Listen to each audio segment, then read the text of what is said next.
جنيه. انجز. حاجة ما تعرفش تستخدمها إلا لما تكسرها، وبعيدا عن البيض. معرفش اعمل ايه. حاجة ما تعرفش تستخدمها غير لما تكسرها، وبعيدا عن البيض. بعيد عن البيت. اه.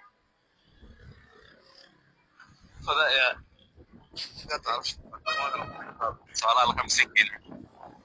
انجز. حاجة بتتكسر. ما تعرفش تستخدمها غير لما تكسرها. معرفش. تعرفش ايه؟ هذا الصديق بتاعي. الصديق فشل. اه.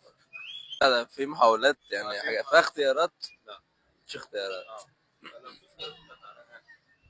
أول حرف منها. الف ولام وفي على الف كده. ايوه. بسله.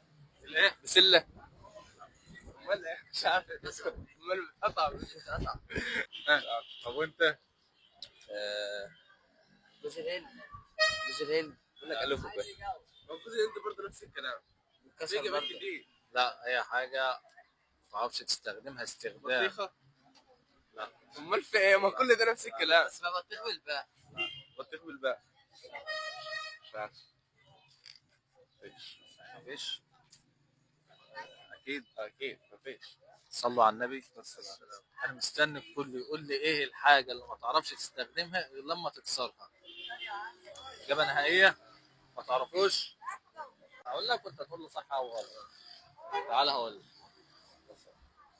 صح ولا غلط؟ صح. هي دي الحاجه. أوي. بص، ما تعرفش تستخدمها في اي شكل. في اي شكل لما ايه تتكسر. بس ما تنساش تصلي على النبي وتعمل لايك واشتراك.